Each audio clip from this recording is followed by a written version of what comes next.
there. So hubby and I just got back from the Celebrity Equinox 9-night cruise. We went to the ABC Islands and Grand Cayman. It was our first cruise.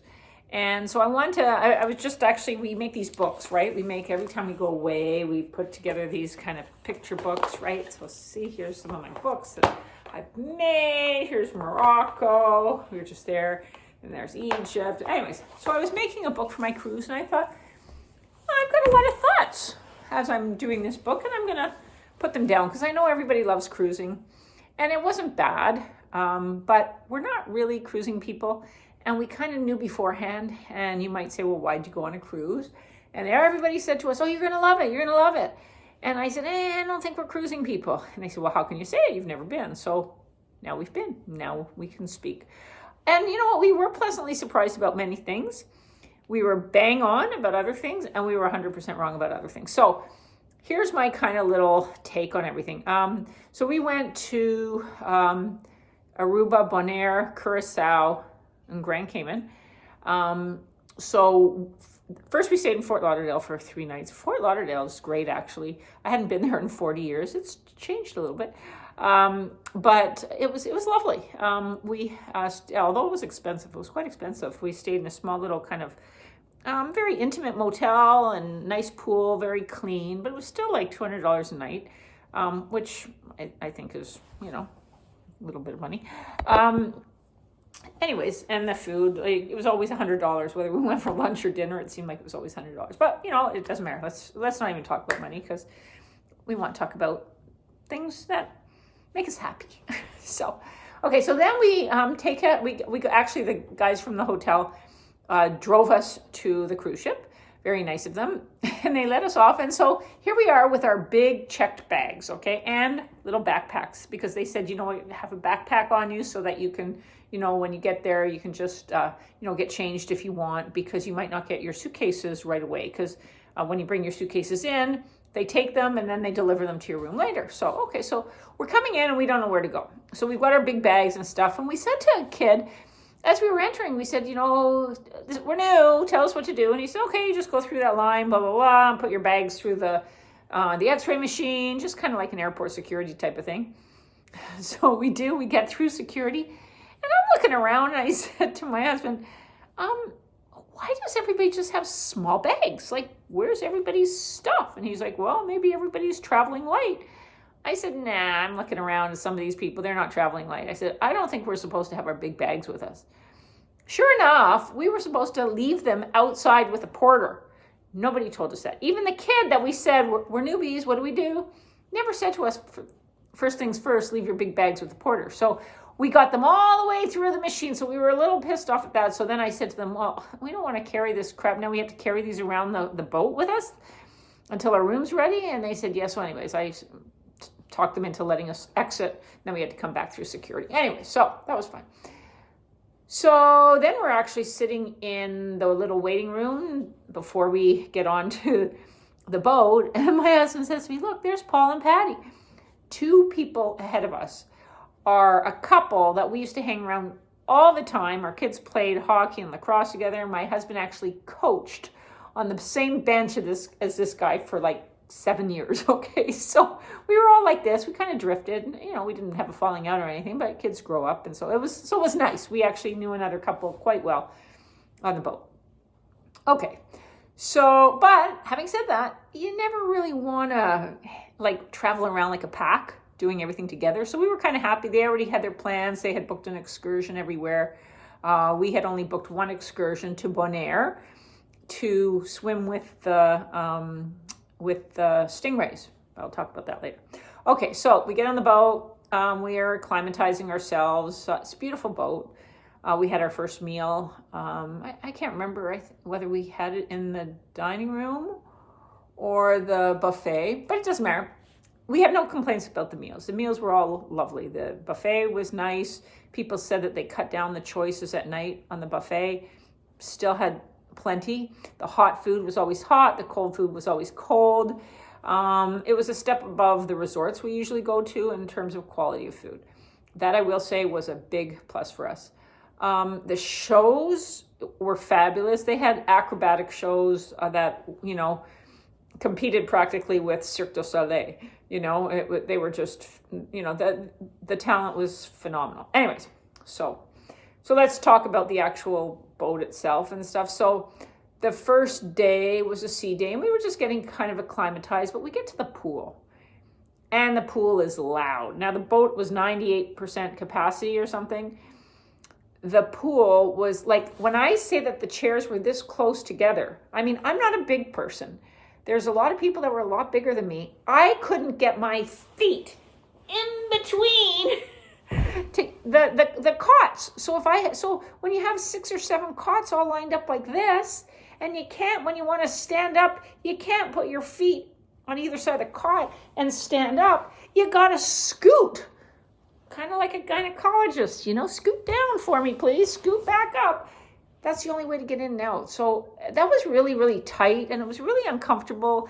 And I turned to my husband, I said, I am not going to enjoy just lying by the pool reading a book when I have to worry when I'm putting on my sunscreen, that I'm actually putting it on the person next to me because he's this close. So that was kind of creepy, and it was loud. They had music by the pool. Band was great. Again, great entertainment, but it was loud. And the pool wasn't all that. It was like a big pool that was kind of separated in the middle, and I think half of it was kind of like knee deep, a little higher, and half was maybe up to here. But nobody was swimming, and everybody was standing, and everybody was drinking. And you know what happens when you stand and you drink in a pool? Let's just call it for what it was, a toilet. I swim 3 times a week at home. I didn't set my little pinky in the pool the entire time I was there. Same goes for the hot tub. It just kind of, no, not for me. So that whole pool scene was not to our liking.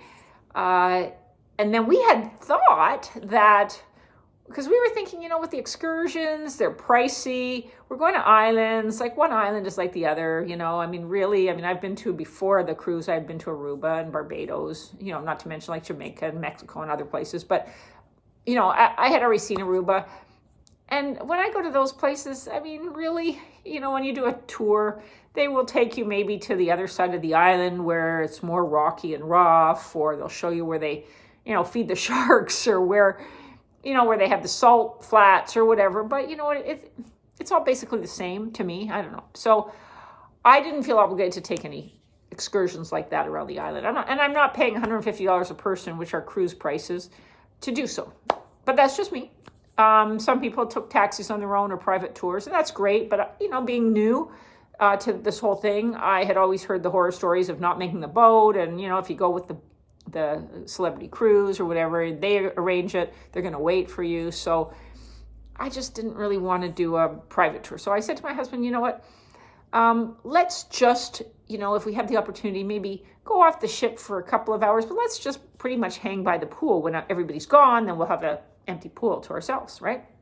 Wrong. First of all, the pool was never really empty. Even on the port days, people were still around the pool. And second of all, it still wasn't the greatest scene for me.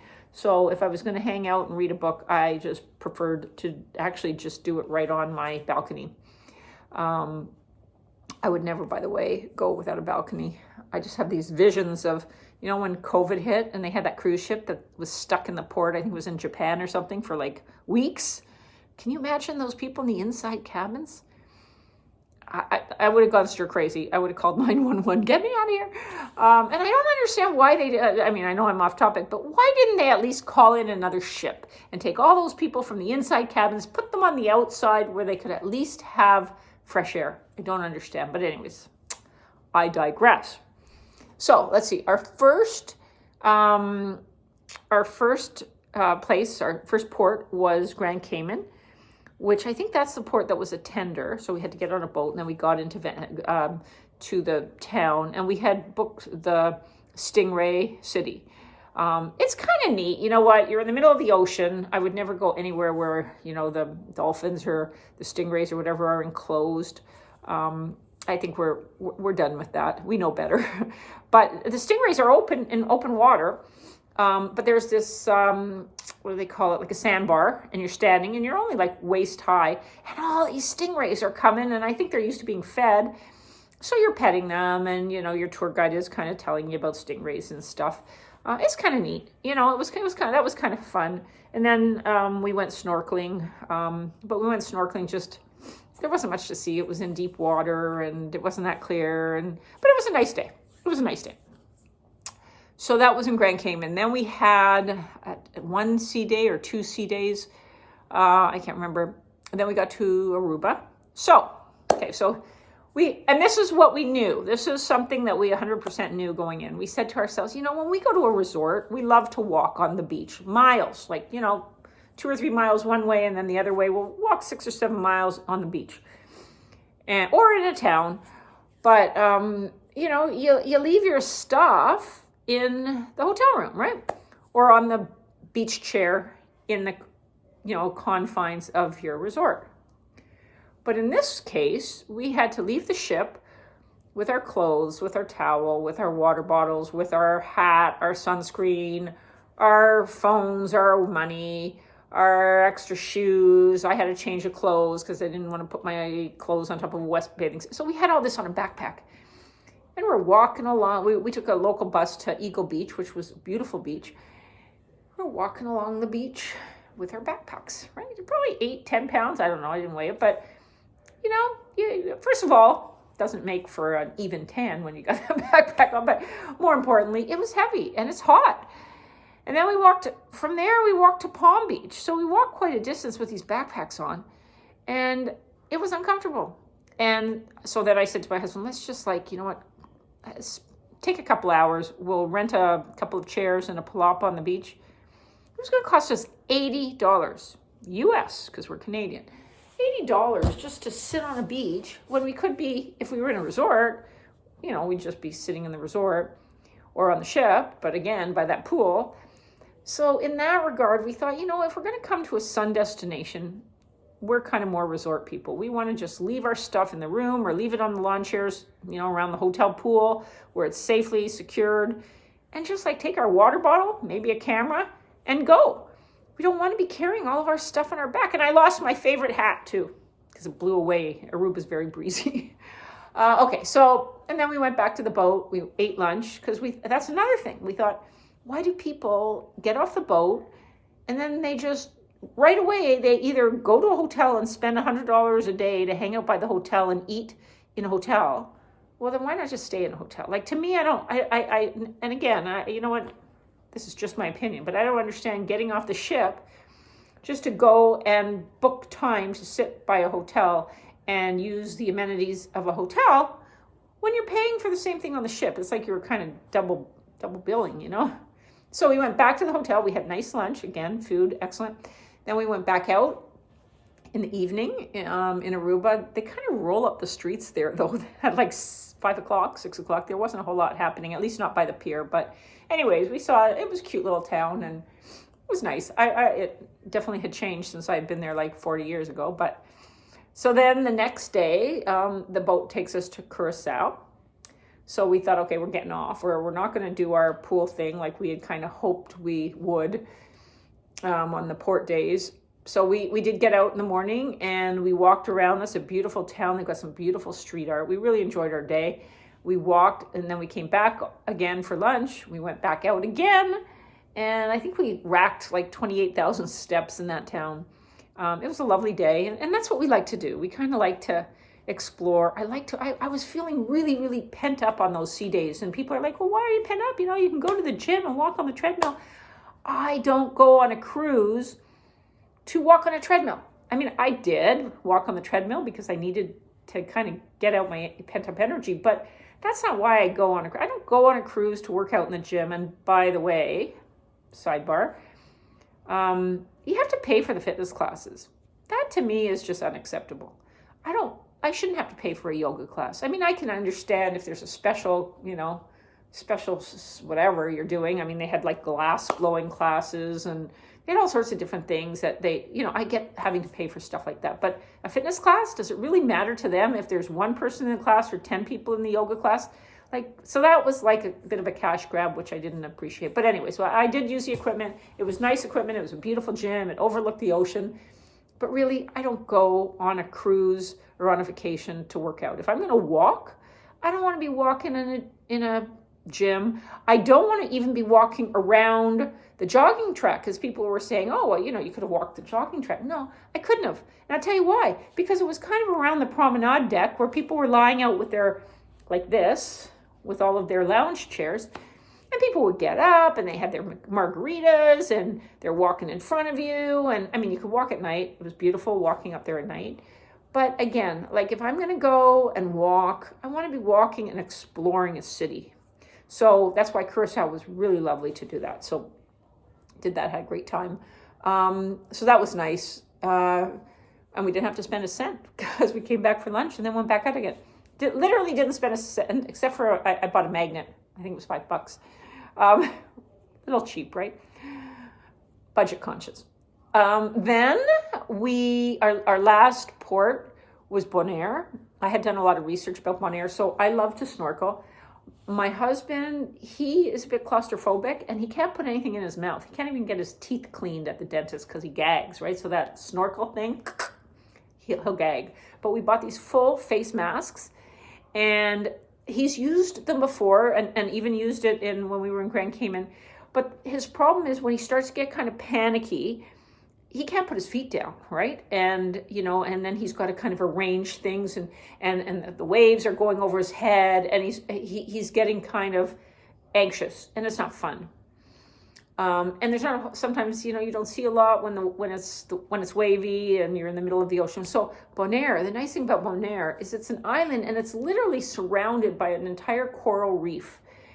And you can walk out, there's like 50 or 60, I think, marked spots because they want to protect their reef. So where there's like sandy entrances, you can walk out and you can just I think it's called shore snorkel.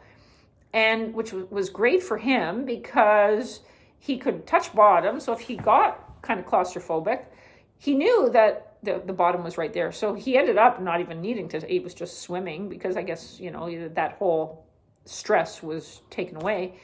And there's beautiful fish and everything right by the shore. Although I will say I was chasing like a turtle I saw. I was trying to get a closer look at a turtle. And then all of a sudden, out of the blue, this thing can't even see, 3 feet, 3.5 feet, a meter long, gray, silver, came right at me with its face. I thought it was a shark. I just about died. I found out later it's a tarpon. Scared the crap out of me. But anyway, so there was lots of fish and turtles and tarpon. But anyway, so that was really nice. We snorkeled there, it was lovely. And you can, by the way, in Bonaire also be taken across to what they call Klein Bonaire, Little Bonaire. It's a little island with nothing there. But the boat will take you, let you drop off your stuff, and then they'll take you up the shore, let you off, and you drift snorkel back to your starting point. So we might try that next time, but if we were to go, I'd go back to Bonaire and just stay there for a week because I love to snorkel. So, but again, it's in and out. We were out of there by 3:00. It was a really short day, but we really enjoyed our time there. So, and then 2 sea days on the way back. Again, pent up, going crazy. So, would we do a cruise again? The Celebrity Equinox, it's my only ship I've ever been on. It was a lovely ship. They had a casino. We never used it. They had an art auction. Okay, so they had fancy stores with expensive watches. It's just that's all too rich for my blood. But the art auction, it was kind of funny because they had some really, really nice pieces, right? So I said to the guy, I said, what is this you just buy? He goes, oh, no, it's an art auction. You should come. Have you ever been? And I'm like, no. He says, well, if you've never been to an art auction, you might enjoy it. It's a lot of fun. You should come. I said, well, can you give me an example like this, not this one, but, a painting like this. So I said, how much would it be? I don't have a clue if it would be 200, 2,000, 20,000. I don't know. What's something like that worth, right? So I'm looking around. He goes, most things, they might start at around $2,000. And then they might go up to 10, 15, maybe 20. I'm thinking to myself, who comes on a ship to buy art like this? Or do they just have a big win in the casino and then go next door and buy a $20,000 thing to hang on their wall? that was just beyond me. But you know what? Evidently, I mean, there's lots of people that do it. So, and there's lots of people that go to the casino. It was hopping, but that's just not, we're not like that. But we enjoyed playing the games, the trivia contest.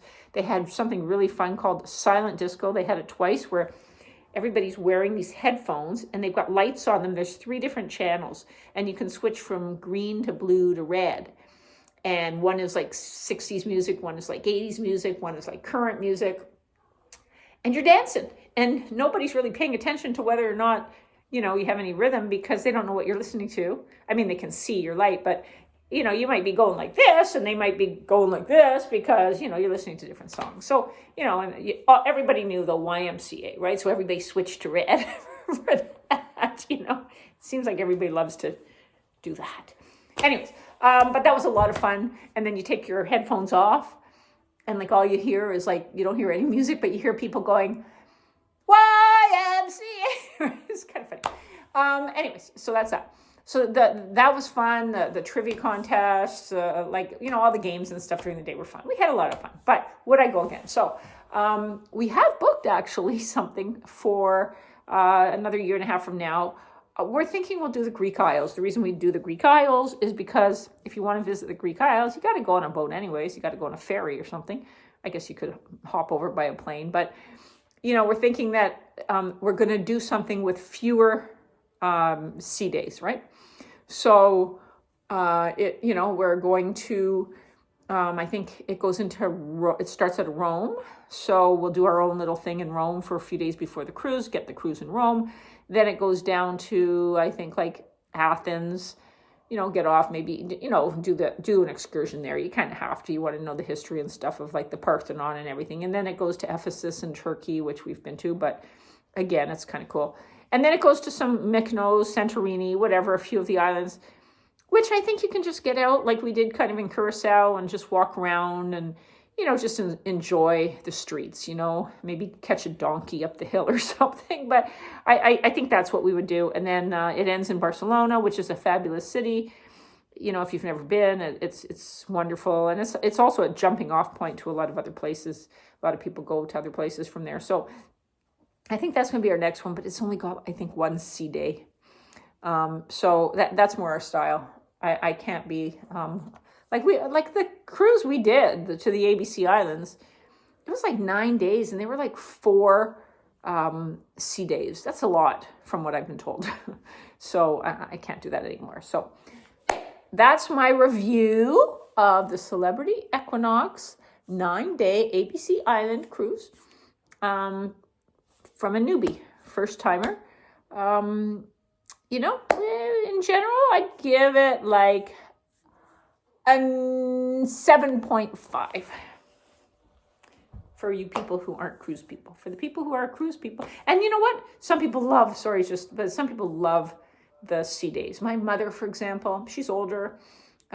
She's not as mobile. She would love to just sit with her friends, play cards, have a few drinks, go to the shows, go for dinner, go play bingo or go to the casino. She would love that. So this is only my perspective. I think it's great if you know what you want, but for people who might be just like us, I'm just giving our impression. So anyways, happy travels.